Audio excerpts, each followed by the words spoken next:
uma mente verdadeira, saber a verdade sobre a nossa feminilidade. Somos mulheres, somos femininas. O que a Bíblia diz sobre feminilidade? É uma batalha que está sendo travada lá fora e dentro da igreja também, e a gente precisa, então, conhecer a verdade, para que, quando a gente aviste a mentira, a gente fale, não, isso não. Isso não é uma nota verdadeira, lembra? Quando a gente chegar bem pertinho, a gente fala, não, isso é falso, não quero, né? Refutar isso, não reter, porque é algo mal, descartar. Então, hoje eu vou falar um pouquinho sobre feminilidade e feminismo, especialmente relacionado à pós-modernidade, que é uma era, né, que nos influencia tanto, que continua influenciando muito a nossa geração. Muitos dizem que nós não estamos mais na era pós-moderna, nós estamos na era pós-cristã. Olha isso. Pós-cristã. Por quê? Porque o significado de família se esvaiu, porque o significado do que é ser homem, ser mulher, mudou. Porque a gente não precisa mais aceitar essas leis judaico-cristãs, né? Então, as pessoas falam, nós estamos numa era pós-cristã. E isso tem chegado com bastante força nas nossas casas. O pós-modernismo ele trouxe características que ainda não passaram. Foi uma era que influenciou muito, que marcou muito uma geração e ainda tem marcado a gente.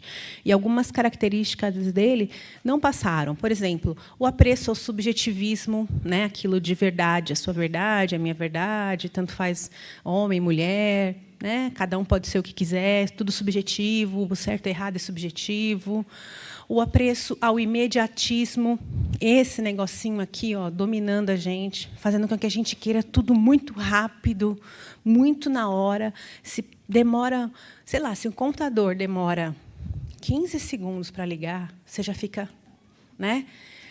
E quem é um pouquinho mais velha, lembra da época que o trem rodava, né? Que a internet era de cabo, que, gente, tinha que ter mais paciência, né? Então, quando a tecnologia ela vai avançando, ela vai nos deixando menos pacientes, né? E a gente vai ficando querendo as coisas mais imediatas. Para agora, eu quero ver agora, eu quero que aconteça tudo agora. Uma outra característica do pós-modernismo é o culto ao corpo, idolatria do corpo, idolatria da beleza. Isso realmente é algo que é bem negativo e que isso influencia demais o nosso coração, as nossas mentes, e a gente acaba se alimentando disso sem perceber o quão desgastante e o quão ruim isso é, quanto isso mancha a nossa vida, o nosso coração. O desejo, né, o apreço pelo consumismo, pelo exibicionismo. Então, são algumas coisas que marcam a era pós-moderna. E hoje eu vou falar sobre 3 pontos, né, da era pós-moderna. Primeiro, não há uma verdade absoluta, é o que eles falam. Não há uma verdade só. As verdades são várias, não tem uma só verdade, né? O outro, opa, pulou. Não é uma verdade absoluta. O outro seria o culto ao corpo. E o terceiro, na verdade, o segundo é o girl power, né, o poder, empoderamento feminino, e o terceiro, o culto ao corpo. Por algum motivo não apareceu aí. Então, o primeiro ponto, não há uma verdade absoluta, não há uma metanarrativa, uma história só. O mundo diz o quê? Cada um tem sua verdade, sabe? Você tem a sua verdade, eu tenho a minha, e tudo bem. A gente convive bem com isso. Só que muitas coisas a gente tem, sim, uma verdade. A Bíblia se declara em relação a homem, mulher, né, a gêneros, ao que é certo e o que é errado na nossa vida. E então o que eles dizem é: uma coisa pode ser verdade para você, mas não para mim. Cada cabeça, a sua sentença, né? Eu tenho liberdade de escolher a minha verdade, você tem liberdade de escolher a sua, e a gente vive muito bem. E não é assim. Por quê? Quando nós declaramos a nossa verdade, Eles gostam? Não. Eles podem declarar a verdade deles e nós temos que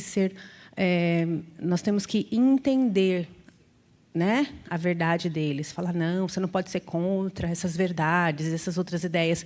Mas, quando nós declaramos as nossas verdades, eles não agem da mesma forma com a gente. Eles nos oprimem. Falam, fica quieto, cala a boca, ninguém quer te ouvir nisso. Isso não está certo. Você é retrógrada. Né? Nós estamos no pós-cristã, na era pós-cristã. Então, você não pode falar a sua verdade. A gente não pode falar a verdade da Bíblia, da palavra de Deus.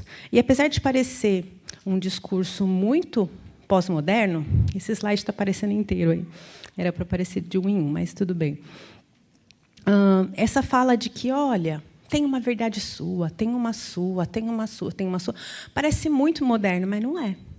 Teve o enganador lá no Éden que usou esse mesmo argumento, né? Dizendo, olha, tem certeza que Deus falou isso? Será que Deus não falou outra coisa? Será que é isso mesmo?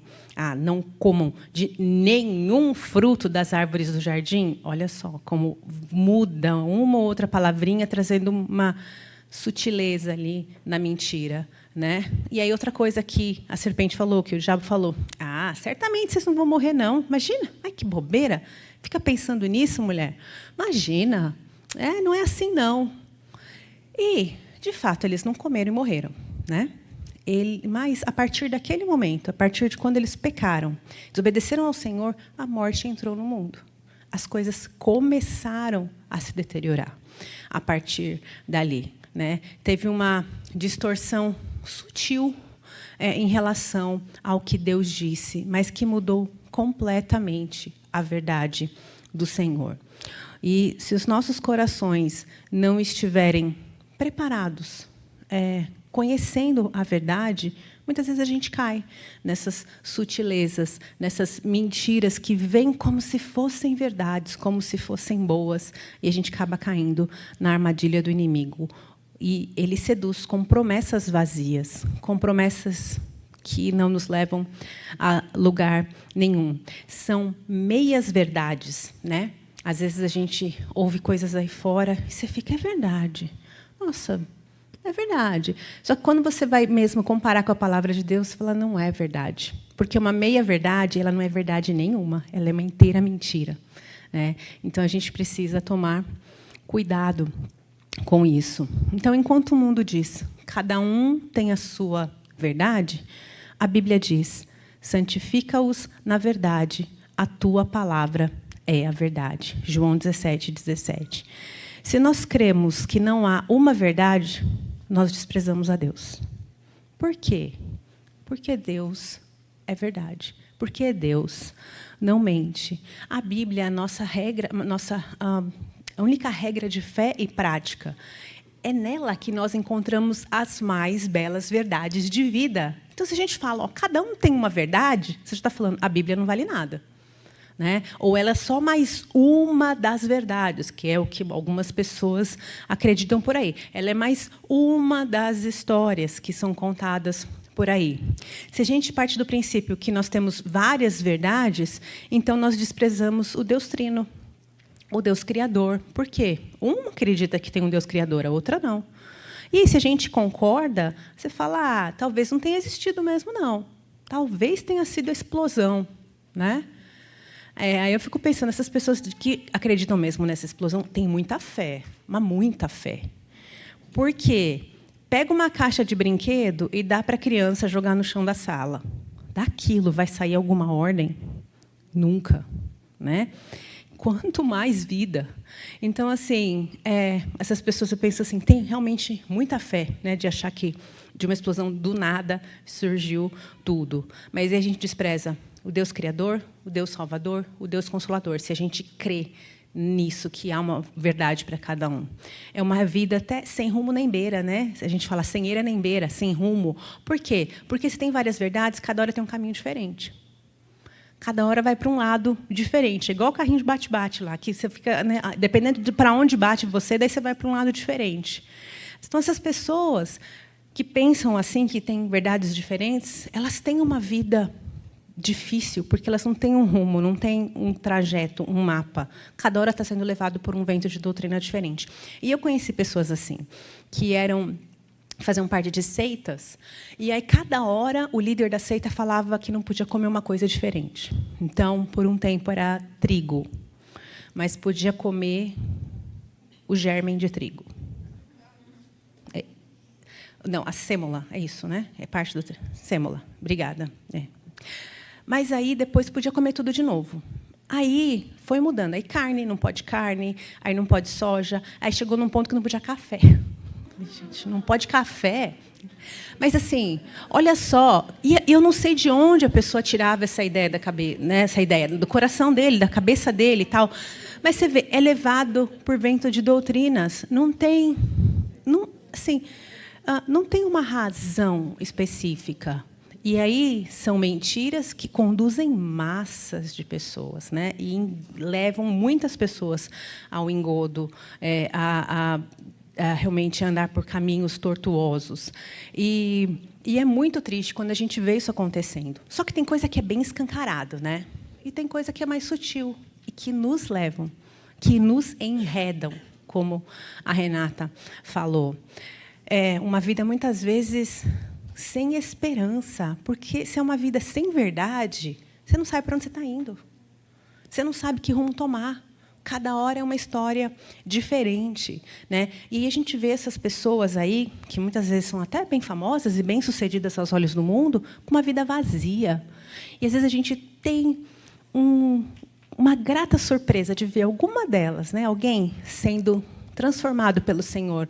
E qual que é o discurso que a gente ouve de novo e de novo? Eu tinha tudo. Eu tinha dinheiro, eu tinha casa, eu tinha carro, mas eu tinha uma tristeza, eu tinha um vazio. Eu não, né, tentava satisfazer com coisas, com droga, com mulher, e nada satisfazia. Mas aí, quando tem o Senhor, percebe que agora está satisfeito. Não precisa de mais nada daquilo, né? Não que essas coisas sejam erradas, ter fama, ter dinheiro, casa, carro, não é necessariamente errado, mas quando a gente busca a nossa esperança, a nossa satisfação nisso, acaba, porque essas coisas mudam, né? E o Senhor não muda, só o Senhor pode nos preencher de uma forma que satisfaz verdadeiramente. Confiar que a Bíblia é verdadeira e que tudo que tem nela é verdadeiro nos dá argumentos para entender melhor esse mundo. A gente passa a entender melhor as coisas que acontecem nesse mundo porque a gente crê na palavra de Deus. A gente entende que, em anos de pandemia, em que aquele monte de coisa maluca aconteceu, as pessoas se desesperavam e, por medo de morrer, as pessoas paravam de viver. A gente que é crente deveria ter mais coragem e falar: Senhor, eu sei que o Senhor continua no seu santo trono e nada disso que está acontecendo aqui sai das tuas mãos. Não estou falando para desprezar, não. Foram dias tristes, difíceis, eu sei. Mas nós que conhecemos a verdade, a gente sabe que tem um dono da história, que essas coisas não simplesmente correm soltas por aí. Deus não deu corda e largou e saiu. Ele continua cuidando, mas a gente só entende isso melhor quando a gente compreende a palavra de Deus. E a gente sabe que o Senhor continua cuidando, e que Ele é o Rei, e que Ele que tem todas as coisas na sua mão. É a história dEle, é o livro dEle. Então, a gente precisa crer que ela é verdadeira, que ela nos dá argumentos para entender melhor as coisas desse mundo. A gente crê, então, que o nosso Deus é verdadeiro e não muda. E isso nos traz descanso, nos permite desfrutar de vida abundante, sabendo, né, o que eu mencionei antes, que o nosso Pai não é um Pai mal-humorado num dia, bem-humorado no outro. Ele é o mesmo Pai todos os dias. O mesmo Pai misericordioso que nos ama, que cuida da gente todos os dias até o fim dos séculos. E a verdade, a grande verdade, né, é que Cristo foi suficiente para pagar a nossa dívida e convergir os nossos variados caminhos num só. Olha só quanta gente diferente tem aqui do lado, tem aqui. Olha para o seu lado. Você, fora daqui, olha para essa pessoa do seu lado. Você seria amiga dessa pessoa? Chamaria ela de irmã?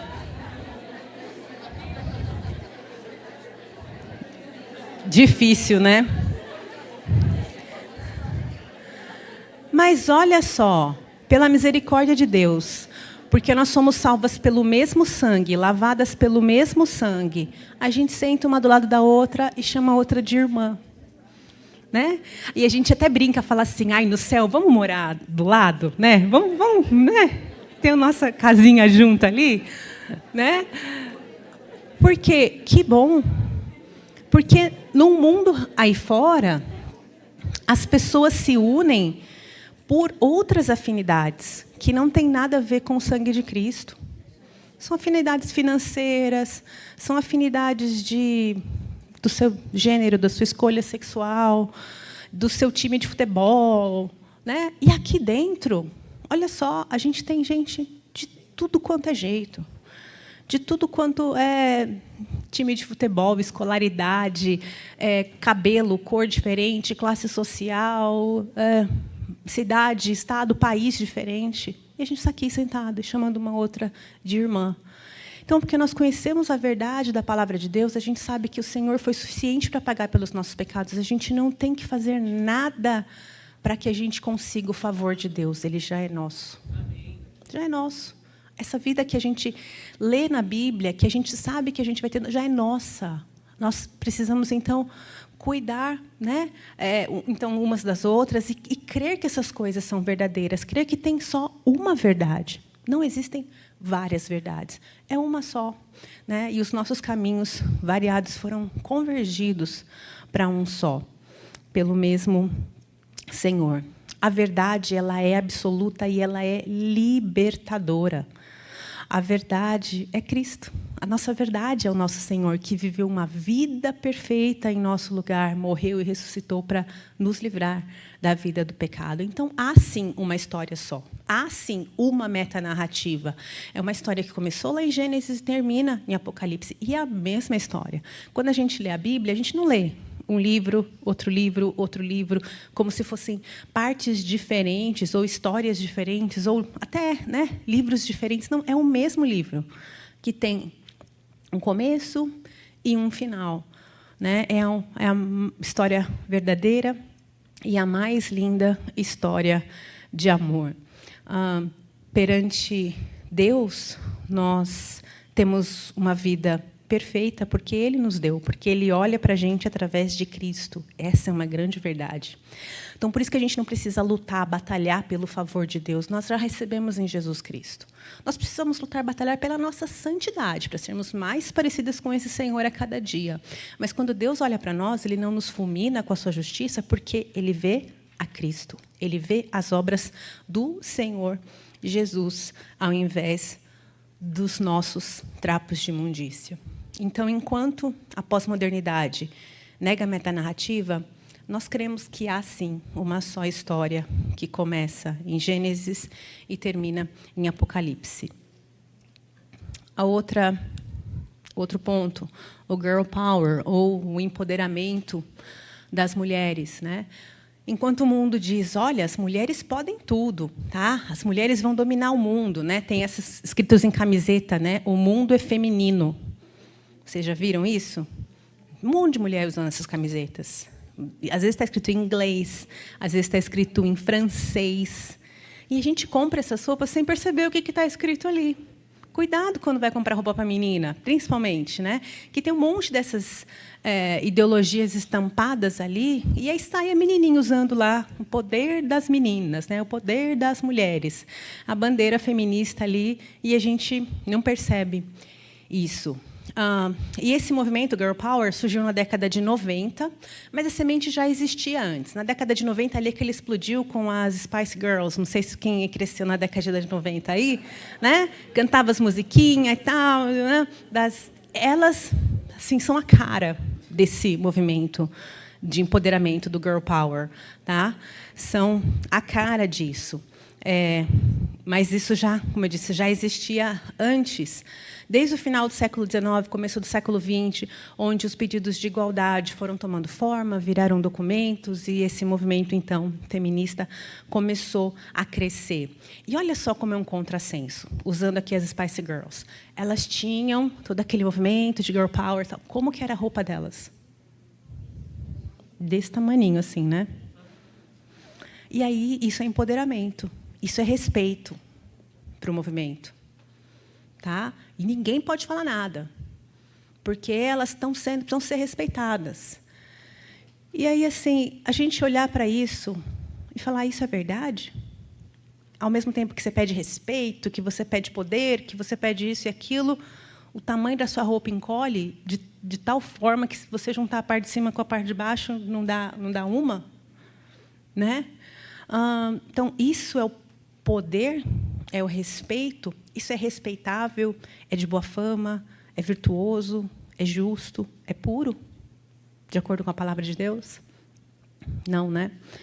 E em inúmeras ocasiões eu tive bastante dificuldade para comprar roupa para minha filha mais velha, né? Hoje ela já usa tamanho de adulto, mas na época da pré-adolescência, que está assim, né? O P de adulto ainda é meio grande e o de criança está meio pequeno e tal. Eu não achava roupa decente para ela, era difícil. Então, eu lembro de ir numa loja um dia de roupa infantil e passando os vestidos, assim, que, né, gostava que ela usasse vestidinho e tal. Um era com um decote aqui, assim, um negócio transparente. O outro era com uma abertura enorme nas costas. O outro era com um triângulo aqui, assim, ó. Não sei se vocês lembram dessa moda aqui, assim. Aí eu falei para a moça, não tem uma roupa inteira, assim? Sem um buraco? Ai, não, é moda. Ai, ia ficar lindo para ela, que não sei o quê. Eu falei, não, eu não quero essa moda. Essa moda não me representa, não é para minha filha essa moda. Né? Ficar mostrando um pedaço do quadril, um negócio transparente aqui, eu não quero isso, quero uma roupa inteira. Ai, não tem. Então, eu lembro de ter algumas dificuldades assim. Né? E, às vezes, isso permanece. E aí, a gente, porque é moda... Ah, imagina, que bobeira, é criança, ninguém presta atenção, não. A gente vai incutindo nelas, inculcando o quê? Tudo bem mostrar. Tudo bem seguir a moda. Ai, que bobeira. Ai, não pensa assim, não. Foi assim que Deus disse? Ah, que bobeira, vai. Para de ser retrógrada, deixa assim. Aí, nas meninas, a gente fala, ok, tudo bem, pode usar. E, para os meninos, a gente passa a mensagem o quê? A mulher bonita é essa daqui, ó, que usa coisa assim. Então, a gente ensina para os dois lados dos nossos filhos, tanto em casa quanto na igreja. A gente ensina para meninos e meninas o que é mentira, o que o mundo impõe para a gente como sendo uma verdade. Então, tomar cuidado com isso, tomar cuidado com o que você fala, com o que você veste, porque a gente está ensinando para eles, para quem está fora, a gente está mostrando algum tipo de fama. Talvez seja boa fama, talvez seja uma má fama, que a gente vai passar aí de acordo com a nossa conduta. Tomar cuidado para não cair no modismo e ficar longe da palavra de Deus. Tem um desejo muito grande, né, do feminismo de autoafirmação, que a mulher precisa crescer, ela precisa ter os seus direitos, ela tem que estudar, ela pode trabalhar. E, assim, muita coisa do feminismo, tá, do que está ali, são coisas que não são erradas. Tá? Lutam por algumas coisas que são lícitas? Sim, mas a palavra de Deus também. Então, veja só, quando o Senhor Jesus vai lá no poço, na hora mais quente do dia, e ele conversa com uma mulher samaritana, ele está cuidando dela, ele está incluindo essa mulher. Vocês querem falar de inclusão? Quando ele é convidado para ir almoçar na casa de duas irmãs, tem uma que fica no seu pé, o quê? Escutando, aprendendo, sendo incluída. Ele não fala para ela, vai lá, vai trabalhar, lugar de mulher na cozinha. Não, ele dá bronca na outra, que está lá só preocupada com os afazeres da casa, né? Que também não é errado, mas ela estava só preocupada com aquilo. Não, Maria foi incluída. Está aprendendo. Então, a gente quer falar de inclusão, de igualdade, a gente pode buscar esses argumentos na palavra de Deus. Nós não precisamos de um movimento secular, antibíblico, para dizer que nos representa.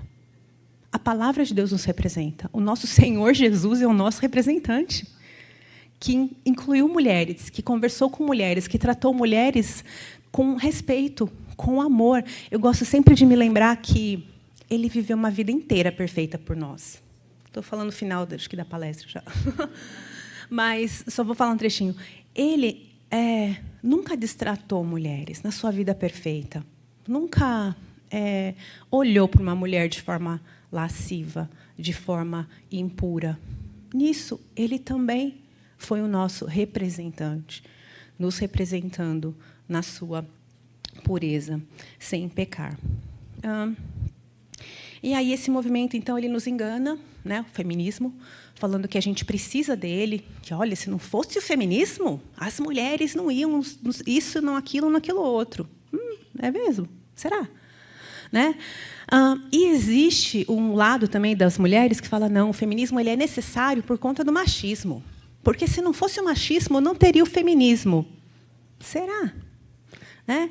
E aí a gente precisa. Será que não teria mesmo? E será que a gente precisa do feminismo para nos livrar do machismo? E eu não estou aqui chancelando o machismo, não. O machismo é pecado.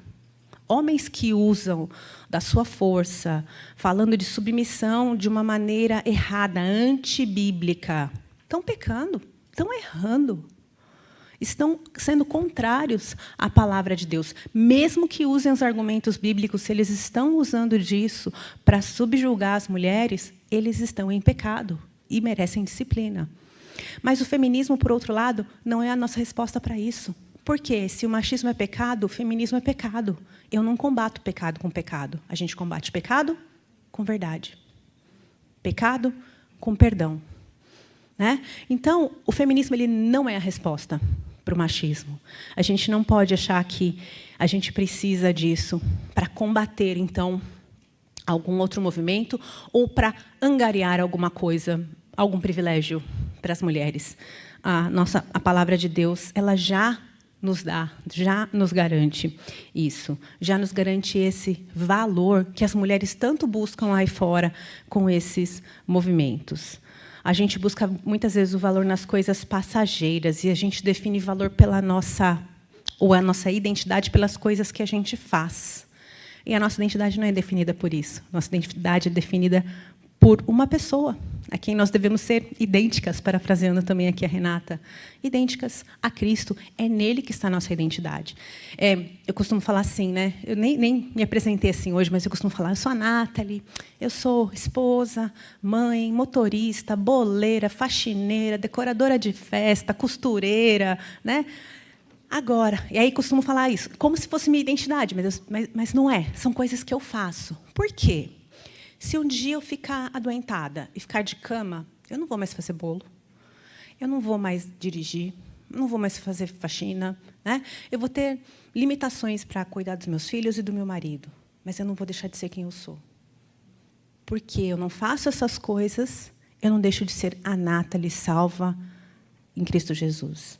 Eu não vou deixar de ter a minha identidade naquele que viveu e morreu por mim. Né? A gente é quem a gente é por conta dele, não pelas coisas que a gente faz. Então, se o feminismo está lutando pelas mulheres para lhes dar uma identidade, a gente não precisa disso. Também não. Né? Está lutando por direitos, por poder, a gente não precisa disso. Tá? Porque a gente recebe essas coisas pela palavra do Senhor, pela obra de Jesus em nosso lugar. Enquanto o mundo diz que as mulheres podem tudo, a Bíblia diz, assim Deus criou o ser humano à sua imagem, a imagem de Deus o criou, homem e mulher os criou. Porque se a mulher pode tudo, ela pode até ser homem, se ela quiser. É isso que o mundo diz. Pode até ser gato, né? Tem um povo aí que quer ser gato, cachorro, porco, né? Planta. Nossa, eu ia morrer. Planta não vive lá em casa. Só as crianças sobrevivem. Tá bom já, né? Então, olha só. Enquanto o mundo diz assim, você pode ser o que você quiser. Até na caixa da Barbie está escrito isso, né? Você pode ser tudo o que você quiser. Então, você pode ser... E olha como é sutil. Por quê a caixa da Barbie? Você pode ser uma veterinária, uma cozinheira, uma passeadora de cachorro. E você pode ser um menino, se você quiser. né? Então, tem bonecas já que não têm um sexo definido, que são uma coisa só, né? Assim, não é menino, não é menina, né? E então, como isso vai entrando por baixo da nossa porta sem a gente perceber. E não é rápido, não. São anos a gente ouvindo as mesmas histórias, a gente ouvindo as mesmas coisas. Esses dias eu estava num estudo com as mulheres da minha igreja e uma moça falou assim: na nossa adolescência, as novelinhas que a gente assistia e tal, né? E graças a Deus acho que hoje o povo de Deus está menos ligado com esse negócio de novela, eu espero. Era assim, tinha um beijinho, aí tinha lá um casalzinho de adolescente que tinha uma dúvida se deveria ou não se envolver sexualmente, e era tudo muito escondido e tal. Hoje, então, assim, começou na nossa adolescência, tá? Eu sou de 80, começou na nossa adolescência assim, será que pode dar um beijinho e não sei o quê, e daí vão lá, se escondem para ter relação, mas é tudo escondido. Isso foi crescendo e hoje não é escondido. Hoje é normal. Não é na novela, não. Na casa das pessoas. O pai e a mãe liberar o quarto para o menino dormir com a namorada vir, o namorado ir. E é normal. Adolescentes. Né? Então, você vê, são coisas que vão entrando por baixo da porta devagarzinho. E elas, devagar, vão se tornando normais. Por quê? Foi assim que Deus disse? É isso mesmo? Mas será? Você não pode comer de nada? Não, você não vai morrer. Vai de ser boba. Nada. Vai. Só um beijinho. E daí, isso vai crescendo, vai manchando a nossa mente. Então, a Bíblia diz que Deus criou o homem à sua imagem. Deus criou homem e mulher à sua imagem. Você quer igualdade? Gênesis 1, 27. Está lá, bem no comecinho da Bíblia. Somos iguais perante o Senhor, criados pelo Senhor à sua imagem. Não é só o homem que é a imagem de Deus. Homem e mulher. Nós temos o que de diferentes? Nós temos papéis diferentes, nós temos tarefas diferentes. A mulher pode fazer tudo, pode fazer muita coisa. Deus nos capacitou para muita coisa. Então, a mulher pode trabalhar, pode estudar, pode desenvolver nas mais variadas áreas aí da ciência, tecnologia, cuidados, né? Não só de casa, mas cuidados de empresas. Mulheres podem, têm capacidade disso. Mas qual que é o papel, tarefa do homem e da mulher? Digamos, em casa ou em relação à igreja? Tem o mesmo papel? Desenvolvem da mesma forma? O papel que eles desenvolvem dá valor a eles? Não. O papel que eles desenvolvem é uma tarefa que Deus deu para cada um individualmente. O valor não está no que a gente faz. Lembra que eu brinquei? Que eu sou boleira, motorista e tal. Se eu paro de fazer isso, eu não perco o meu valor. Eu não perco a minha identidade. Então, o valor do homem e da mulher não está no que eles fazem. Está no que Deus já colocou neles.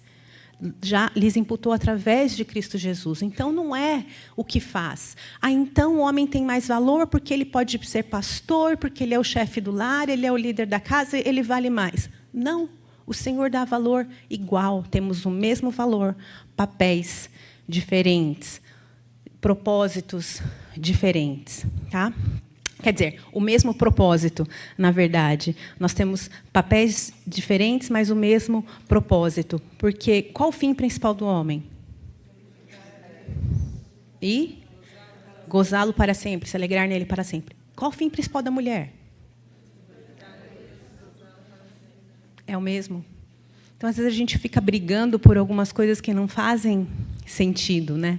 A gente não foi criada para fazer o que a gente quer, não fomos chamadas para alimentar os nossos egos, sendo o que a gente quiser ser livre, independente, porque daí a gente quer ser livre e independente do homem e de Deus, né? Nós somos chamadas para glorificar a Deus e se alegrar nele para sempre, na nossa posição de mulher. E Deus diz que a gente pode fazer muita coisa. Muita coisa a gente pode fazer. Tem muitas áreas em que nós podemos servir na igreja, por exemplo. Só que o que não é designado à mulher? Então, liderar a igreja, ser cabeça na igreja. Pelo menos eu sou da igreja presbiteriana, eu não sei quais de vocês aqui são, mas na igreja presbiteriana nós não temos pastora, nós não temos presbíteras. Então, essa é uma posição dos homens, porque o Senhor designou assim. Então, quer dizer que eu valho menos porque eu nunca vou ser pastora, só meu marido que é? Não, lembra, o meu valor é o mesmo que o dele. Só que o trabalho dele é diferente. O Senhor deu a ele essa tarefa, né? Então, tem muita coisa que nós mulheres podemos fazer. Só que das 299 coisas que a gente pode fazer, tem uma ou duas que Deus fala, essa é para o homem. E daí a gente briga, bate o pé, porque a gente quer fazer a uma ou duas. Né? Aquilo que eu falei mais cedo, de ninguém briga porque quer tirar o lixo todo dia de casa. Ninguém briga. Mas porque quer ver televisão todo dia no horário do outro, daí briga. Ou porque quer comer um pedaço de bolo maior, daí briga. Ou porque vai sentar na frente, né? Ou escolhe o lugar de sentar no carro, daí briga. Daí a gente, parece brincadeira, né? Piada. A gente faz a mesma coisa, né? As nossas brigas os nossos motivos são diferentes, mas a gente briga do mesmo jeito. Então, o Senhor designou algumas coisas apenas para o homem, a liderança masculina, tanto da igreja quanto do lar. E a gente briga por quê? Porque a gente quer fazer aquilo. Porque, desde o começo, Deus nos chamou para sermos auxiliadoras, para sermos ajudadoras, mas a gente fala, não, eu quero liderar. Eu quero fazer a outra coisa que Deus não me mandou fazer. Né? Então, quando a serpente vem e fala para a mulher que ela pode ser Deus, plim, os olhinhos brilharam. Por quê? Porque, então, ela desejou ser o que ela não era. A gente faz a mesma coisa hoje. A gente deseja ser o que a gente não é. E aí a gente tropeça, a gente se embola e a gente briga, porque nós não fomos chamadas para fazer o que é posição do homem. E vice-versa, os homens têm que ocupar o seu papel, né? Não inverter o papel da mulher. Nós não podemos ser o que nós quisermos. A Bíblia diz que nós somos co-herdeiras da mesma graça de vida. Isso lá está em 1 Pedro 3:7. A gente não precisa brigar pela herança, ela já é nossa. Nós somos co-herdeiras. Não é que o homem tem 75% da herança e a gente só tem 25%. Não, metade, metade. Ou cada um ganha 100%, porque o Senhor, né, nos dá completamente da sua graça. O mesmo sangue derramado para salvar homens foi derramado para salvar mulheres. Esse texto de Gálatas, eu gosto muito dele. Né? Assim sendo, não pode haver judeu, nem grego, nem escravo, nem liberto, nem homem, nem mulher, porque todos vocês são um em Cristo Jesus. Quer empoderamento? Está aqui, querida. O que você quer ser? Um em Cristo Jesus deve ser o nosso desejo. Está aqui. Você acha que foi fácil para Paulo falar isso? Ele botar no mesmo saco judeu e grego? Que eram inimigos, que não sentavam perto um do outro de jeito nenhum? Colocar dentro do mesmo saco escravos e libertos. Olha só, um senhor de escravos sentar do lado do seu escravo, que também era filho, era um salvo em Cristo Jesus. E aí, então, também, homens e mulheres, nós já somos um, nós já temos o valor que o Senhor nos deu. Nós não podemos ser o que nós quisermos. Deus nos fez mulher desde a nossa concepção. Eu pulei aqui uma parte. Hoje, esse negócio de você ser o que você quiser, que você pode mudar, é uma grande bobeira. Qualquer parte do nosso corpo que a gente tirar um pedacinho e mandar para o laboratório vai gritar mulher. Qualquer parte. Cabelo, da unha, mulher, mulher, mulher, mulher, mulher. E as pessoas falam, não, você pode ser o que você quiser. Não pode, porque o Senhor já imprimiu em nós, desde o útero da nossa mãe, que você seria mulher, né? Seria um homem. Vem desde lá, vem do Senhor. Então, não é a gente que escolhe o que vai ser. Então, de Gálatas 28, não tem empoderamento mais bonito do que esse que o Senhor nos dá, de nós sermos um e termos o mesmo valor. A gente tem bastante dificuldade com esse negócio de feminismo. Eu acho que um dos pontos que mais pega para o mundo é a questão da submissão. E algumas já ouvem e já ficam na beira da cadeira, assim, falam, eita, lá vem ela falar disso, né? E tinha que ser hoje, né? Então, submissão não é um rebaixamento, não é diferença de valores, não é você ser menor do que o marido, menor do que outro homem. Não é nada disso. A gente precisa entender que a submissão é estarmos debaixo de uma missão, trabalharmos juntos na mesma missão. Então, a submissão ela não é antiquada, ela era aplicável lá para os tempos da igreja de Éfeso e é aplicável hoje. E olha só o que Paulo fala sobre a submissão. Sujeitem-se uns aos outros no temor de Cristo. Esposas, que cada uma de vocês se sujeite ao seu próprio marido, porque quando ele fala assim, sujeitem-se uns aos outros, como? Esposas, vocês vão se sujeitar ao seu próprio marido. Marido, que é o cabeça da esposa, né?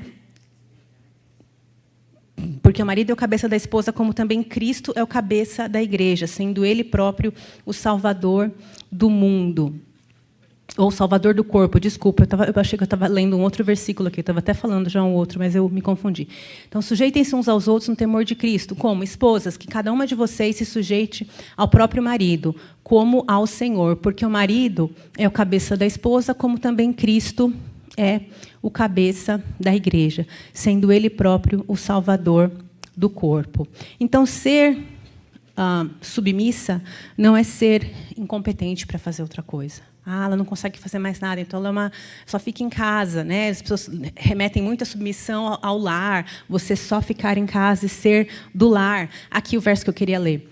Maridos, então, esposa, você é submissa como? Né? Sujeitando-se uns aos outros como? Sendo submissa ao seu marido. Marido, olha como os maridos devem ser submissos. Que cada um de vocês devem se sujeitar, né? Cada um de vocês ame a sua esposa, como também Cristo amou a igreja e se entregou por ela, para que a santificasse, tendo-a purificado por meio da lavagem de água pela palavra. Então, eu penso assim, você acha difícil ser submissa ao seu marido? Olha a tarefa do marido na submissão dele, na sujeição dele. Amar a esposa, como Cristo amou a igreja e se entregou por ela. Essa é a sujeição que ele também tem que se submeter. Te amar, amar a esposa e se entregar por ela, morrer por ela. Então, se a gente reclama tanto da submissão, né? Ai, como é difícil ser submissa e tal. Para o homem também é difícil, porque ele precisa morrer pela sua família, se sujeitar ao Senhor, se doando pela sua família. Então, se submeter é um comportamento santo perante Deus, né? Porque nós nos submetemos, em primeiro lugar, ao Senhor. Nós não somos esposas que se submetem ao marido sem pensar. Deus nos deu condições de avaliar, de examinar e até de pensar, será que essa submissão que ele está me pedindo é coerente com a palavra de Deus? Né? Porque, se não for, então a gente obedece, em primeiro lugar, ao Senhor e não aos homens. Ser submissa é espelhar a glória do Senhor. O nosso Jesus Cristo foi submisso até a morte. E isso não fez com que ele fosse inferior ao Deus Pai, inferior ao Santo Espírito. Cristo foi submisso e nós, então, espelhamos ao nosso Salvador quando também nós somos submissas. Nós temos vários exemplos de mulheres no Novo Testamento, no Velho Testamento, que foram auxiliadoras, que foram ajudadoras, que foram mulheres submissas, que, inclusive, deram da sua própria renda para o serviço do Senhor, que financiaram, né, discípulos e ministros do Evangelho ali no seu tempo. E a submissão ela é bem difícil para a gente. Para mim é difícil. Por quê? Exige que eu dê um passo para trás, que eu abra mão de querer seguir o meu próprio pensamento e o meu próprio coração, para seguir aquele que o Senhor colocou como líder na minha casa. Então, é difícil. Por quê? Porque eu preciso abrir mão do controle, que nunca foi meu, em primeiro lugar, sempre foi do Senhor, mas a gente acha que a gente segura e que a gente controla. Mas, então, eu preciso entender e abrir mão e dar um passo para trás. E entender que o Senhor colocou ali um marido para liderar minha casa, para liderar meu lar. E você vai falar, Nathalie, mas é porque seu marido é crente. O meu não é. E o Senhor... e Paulo nos recomenda que nós sejamos submissas ao nosso marido, mesmo que ele seja descrente. Porque a gente confia que o Senhor nos lidera. O Senhor cuida da gente. É um passo de fé, a submissão. Porque a gente anda atrás de outro, obedecendo ao Senhor. Porque Ele nos disse para fazer isso. É um passo de fé. E, claro, já falei, a gente obedece, a gente é submissa até o ponto de não transgredir as leis do Senhor, porque nós nos submetemos, em primeiro lugar, ao nosso Deus. Então, a submissão, ela nos desmonta, porque a gente tem que deixar de seguir o nosso coração, que a gente já não deveria seguir mesmo, porque ele é enganoso mais do que todas as coisas e corrupto. Ele é só corrupto? Ele é desesperadamente corrupto. Então, vamos crer, né, que o Senhor sabe o que Ele está pedindo para nós quando nós devemos nos submeter, nos sujeitar à sua palavra e nos sujeitar também uns aos outros. A submissão, pense na submissão, eu coloquei a aliança como uma aliança, como você sendo uma aliada do seu marido. Tá? Isso vale bastante, né, para mulheres casadas, porque esse versículo em especial de Efésios fala da mulher casada, mas para as mulheres solteiras, para as moças solteiras, né, são submissas aos seus pais, né, obedecendo, honrando aos seus pais. E aí, nessa aliança, quando você é casada, pense nessa aliança que você faz, e você é um time aliado, ou você é um exército aliado dentro da sua casa. Os exércitos aliados, eles lutam contra ou eles lutam juntos? Eles lutam juntos. Só que o que a gente às vezes faz? A gente luta contra. A gente fala, não vou ser assim, quero ser o que eu quiser, posso fazer o que eu quiser, você não manda em mim. E a gente vive naquela disputa dentro de casa, que é horrível. Porque, ao invés de a gente ter uma aliança, um trabalhar junto, você tem uma competição ali constante. E é muito ruim isso para a família, e é um péssimo testemunho também perante os nossos filhos, perante outras pessoas. Então, a gente precisa trabalhar como aliadas, como um exército aliado, junto com o nosso marido, trabalhando junto para que aquela missão seja cumprida, para que, então, a gente possa chegar ao final, que é abençoador, que é crescer junto e abençoar a nossa família. Terceiro ponto, que é um outro ponto muito forte do pós-modernismo e que bate na gente, né, com o feminismo, que é o culto ao corpo. Enquanto o mundo diz, é bonito, mostra, né? Qual que é uma das primeiras coisas que acontecem quando a mulher... Eita, vou falar um negócio aqui. Quando a mulher põe silicone. Decote desce, né? Por quê? Você botou para quê, se não é para mostrar? Então, muitas pensam assim. Não estou falando que é pecado fazer cirurgia e colocar silicone, tá? Não é isso. Mas é o que geralmente acontece, né? Então, tem que mostrar. Fez cirurgia, né? Sei lá, uma lipo, a blusa encolhe. Porque, afinal de contas, você gastou tanto para fazer aquele trem ali, né? Você vai guardar? Vai esconder? Né? Então, é isso que tem sido pregado aí fora. De novo, e de novo, e de novo. É bonito? Imagina, irmã, foi Deus que fez. Não tem problema, não. Mostra. Né? E é errado quando a gente cai nesse engodo, quando a gente cai nessas mentiras que são espalhadas aí fora como se fossem verdades. Né? Uma outra coisa que acontece muito, né? Se a gente quer às vezes mais, né, sei lá, mais disso, mais daquilo, mais tempo e tal. Tem uma coisa que a gente quer menos, né, que são quilos.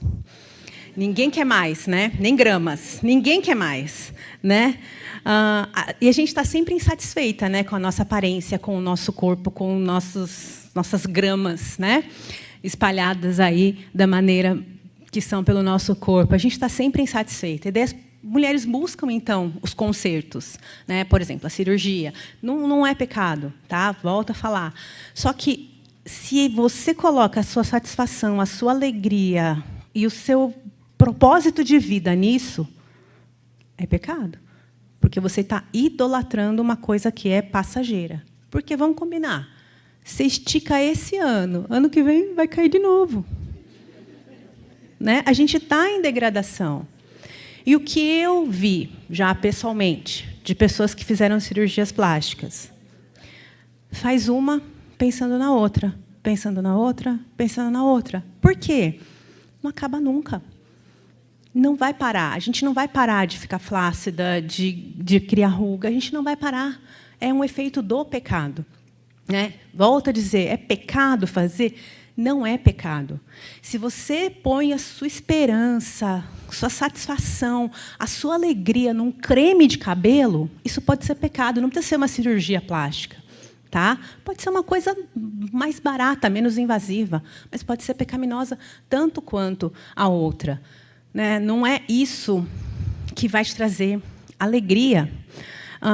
E aí eu fico pensando assim, quando a gente fica tão insatisfeita da maneira como Deus nos fez, reclama tanto do corpo que Deus nos deu, é justo nós reclamarmos ao Criador da nossa vida, dos nossos corpos, ao Deus Santíssimo? É justo a gente reclamar de algo que nos foi graciosamente formado? Lá em casa eu não permito que as crianças façam comentários dos outros assim, em relação a características do corpo, né? Então, falo, narigudo! A primeira coisa que eu falo, quem fez o nariz dele daquele tamanho? Não, mas quem fez? Ó, uma coisa que eu não gosto, agora vocês vão tudo procurar olhar, é meu pé. Eu tenho meus dedinhos de carneiro, eu falo, a família do meu pai é sobrenome Carneiro, tudo de carneiro, é tudo assim, meus dedinhos. Eu odeio, acho horrível, né? Mas quem fez meu dedo assim? Foi Deus. Tudo bem que é um efeito do pecado, o nariz grande, ou sei lá o que pode ser efeito do pecado, não sei. De repente, Adão e Eva, né, tinham a pataca lá. A gente não sabe. Mas a primeira coisa que eu pergunto para os meus filhos, quem fez o nariz dele daquele tamanho? Eles sabem, foi Deus. Eu falo, então você está tirando sarro, você está reclamando dele, mas você está reclamando e você está tirando sarro do Criador dele? Não. Então tá bom. Então, eu não permito. Por quê? Porque, além de ser desagradável, lógico, você ficar fazendo esse tipo de comentário que é desonesto, impuro, não é amável, né? Você está reclamando de quem para quem? Né? O vaso vai reclamar para o oleiro, falar, ei, você fez esse braço torto aqui, né? Presta atenção da próxima vez. É mesmo? A gente tem essa empáfia para fazer isso com o nosso Criador? E nesse mundo de hoje é muito comum as pessoas transformarem, né, os seus corpos. Tira um pouco daqui, põe um pouco dali, puxa e tal. Tudo na busca pela satisfação, na busca pela juventude eterna. Como a Renata falou, aí tem essa longevidade maior com esse chip aí e tal. Mas tem gente que busca isso com cirurgias, com cremes, com laser, quer parecer sempre jovem. Só que é uma juventude eterna sem pensar, sem investir numa vida eterna. Porque essa juventude ela vai passar. Agora, nossa vida eterna com o nosso Salvador, ela continua. Ela não passa, ela não acaba, ela não cai, não fica flácida, né? Então, não estou dizendo, então deixa de investir no seu corpo e só, né, agora só fica lendo a Bíblia. Não, não é isso. A gente pode cuidar do nosso corpo, a gente pode cuidar da nossa saúde. Isso é justo, isso é bom. Nós somos, afinal de contas, o templo do Santo Espírito. Mas só cuidado. Qual que é o seu maior investimento? Onde você coloca a sua alegria? Quer ver uma coisa que a gente faz com muita frequência? Eu só vou ser feliz se eu perder 5 quilos. 10, sei lá. 3, 1. Tanto faz. Aí é que eu vou ser feliz. Porque daí eu vou voltar a caber naquelas roupas que eu tenho guardada lá. Aí eu vou voltar não sei o quê, né? Agora, se você perder 5 quilos, você pode glorificar a Deus e se alegrar nele para sempre? Se você perder 5 quilos, você pode? Pode. Se você não perder 5 quilos, você pode glorificar a Deus e se alegrar nele para sempre? Pode. Então, cuidado onde que você coloca a sua satisfação, a sua alegria. Porque a gente coloca em coisas que passam. E a gente deixa de aproveitar o que a gente já tem. As coisas que a gente já pode fazer. E a gente fica esperando. Quando eu tiver não sei o quê, aí eu vou poder não sei o que lá. Quando eu perder esses quilos, aproveite agora, faça agora. Você pode já ter essa intimidade com o Senhor agora. Não fique postergando isso. E parece uma bobeira, mas não é, gente. A gente fica postergando algumas coisas pensando na nossa aparência física, né? Dependendo disso para a nossa satisfação, para a nossa felicidade. Envelhecer é visto como ruim e não como honroso. Mulher de cabelo branco é chamada muitas vezes do quê? Relaxada. Olha. É chamada do quê? Ovelha? Maravilhosa. Eu acho que assim, a gente fala isso porque a gente ama a Renata e a gente ama essas mulheres de cabelo branco que estão aqui. Mas eu já vi muita mulher chamada de relaxada. Imagina, se ela pintasse o cabelo, ia rejuvenescer uns 15 anos. E aí, de ouvir isso, às vezes eu fico pensando assim, Senhor, para que falar isso? Será que a outra pessoa quer rejuvenescer 15 anos? Ela quer mostrar que ela tem 15 anos a menos? Né? Ou não, ela quer falar, olha, eu tenho X anos e eu tenho cabelo branco mesmo e eu não quero pintar e pronto, acabou. Então, você vê essas imposições que são colocadas e a gente fica preso a isso, como se só de outro jeito fosse nos fazer felizes e satisfeitas. Né? E aí, de maneira sutil, essas coisas vêm entrando debaixo da porta e vêm contaminando o nosso coração. E insatisfação é pecado, porque nós somos insatisfeitas, muitas vezes, para com o nosso Criador. É claro que muita coisa que acontece é por conta da queda. Mas que direito a gente tem, né, de ficar reclamando do que o Santíssimo nos deu? O mundo diz, seja o que você quiser, mostre o que você quiser, você pode mudar e tal. A Bíblia diz, tu formaste meu interior, tu me teceste no seio de minha mãe, Deus sabia como que você ia ser.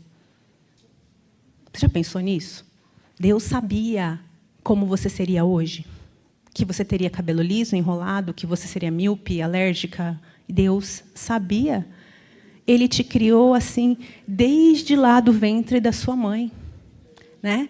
Das gravidinhas que estão aqui, Deus está tecendo o bebezinho na sua barriga. Que coisa maravilhosa que eu, né, não consigo ainda entender, mesmo passando por 3 gestações completas, como que, né, nasce de uma massinha, e vem um bebê e desenvolve, e tem coração, e tem dedo, e tem olho, e tem cílios, tem cabelo. Como? É maravilhoso demais. Né? Deus criou e moldou cada parte do nosso corpo, e não só isso. Ele viu a gente lá. Ele escolheu a gente desde a eternidade. Os teus olhos me viram substância ainda informe, e no teu livro foram escritos todos os meus dias, cada um deles escrito e determinado, quando nenhum deles ainda havia. Deus sabe os nossos dias, Ele conhece, Ele sabe quantos dias nós vamos viver. Os nossos dias estão escritos no seu livro. Então, Ele nos conhece de forma que nós mesmas não nos conhecemos.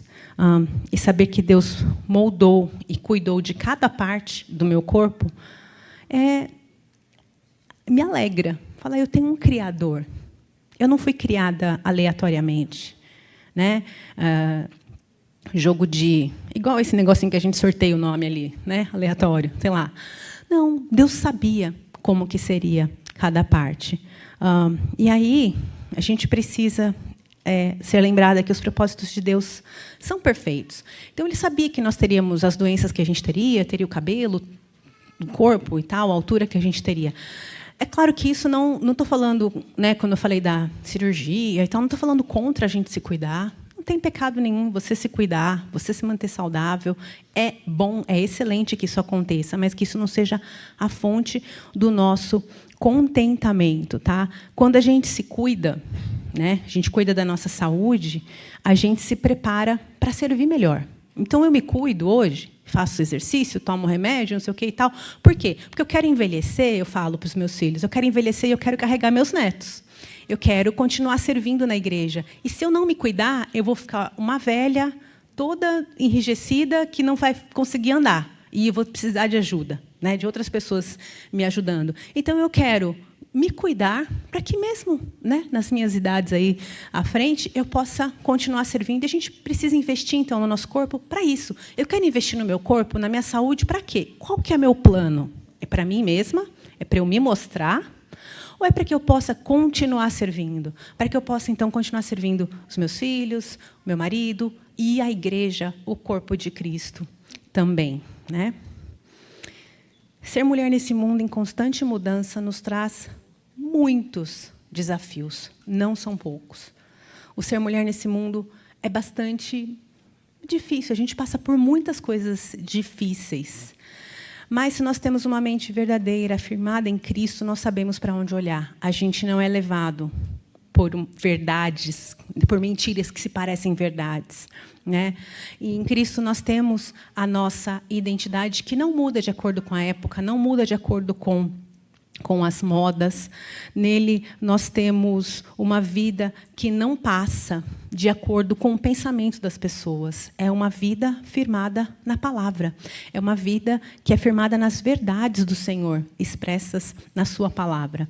E enquanto o mundo cria novas mentiras a cada dia, a nossa verdade está sempre no Senhor, está sempre em Cristo. Ele é a nossa verdade. E a palavra de Deus é a nossa verdade que nós podemos seguir, que nós devemos seguir e conhecer. Então, o meu desejo é que vocês continuem a aprender sobre o que é ser mulher à luz da palavra de Deus. E não deixem que o mundo dite as regras, mas que a gente, então, olhe para isso, mas examine e procure na palavra as respostas verdadeiras, para que tenhamos essas verdades sempre na nossa mente. Vamos orar. Senhor, que o Senhor nos ajude, ó Pai, a compreendermos a Tua palavra, a nos distanciarmos da mentira e a sermos mulheres que honram ao Senhor através de suas vidas. Obrigada por Cristo Jesus, pelo que Ele fez por nós, pela sua vida toda, vivida por nós em nosso lugar. Obrigada pela sua morte, pela sua ressurreição, porque através do seu sangue fomos limpas e fomos restauradas em comunhão contigo. Abençoa-nos agora no final desta conferência e dá-nos um tempo bom de comunhão. Em nome de Jesus. Amém. Uma coisa que eu ia falar, pode vir, desculpa, Lu. Só que eu comecei a falar e depois não terminei e não falei no final. É que a gente dá muita ênfase, e com razão, à morte de Cristo. E poucas vezes a gente se lembra que Ele viveu por nós. 33 anos perfeitos. E isso nos habilita a viver uma vida em retidão. Porque Ele viveu por nós. Então, eu gosto de lembrar assim, Ele foi um bebê que nunca fez manha, né? Ele não pecou a sua vida inteira. Então, desde bebê. A gente tem os bebezinhos aí, que às vezes choram, fazem manha. Ele foi um menininho que nunca deu na cabeça do amigo para pegar o brinquedinho. Não sei, acho que isso nunca aconteceu na casa de vocês, né? Ele foi um menininho que que foi jogar e que nunca deu um passe errado lá para derrubar o outro amigo. Ele foi um jovenzinho que nunca olhou para as outras mocinhas com um olhar lascivo, que nunca falou para a mãe dele que ia para um lugar e ia para outro, né? E ele foi um homem que viveu uma vida perfeita em nosso lugar, 33 anos perfeitos. Então, isso para mim, confrontador e confortador também, saber que Ele viveu também uma vida perfeita por nós.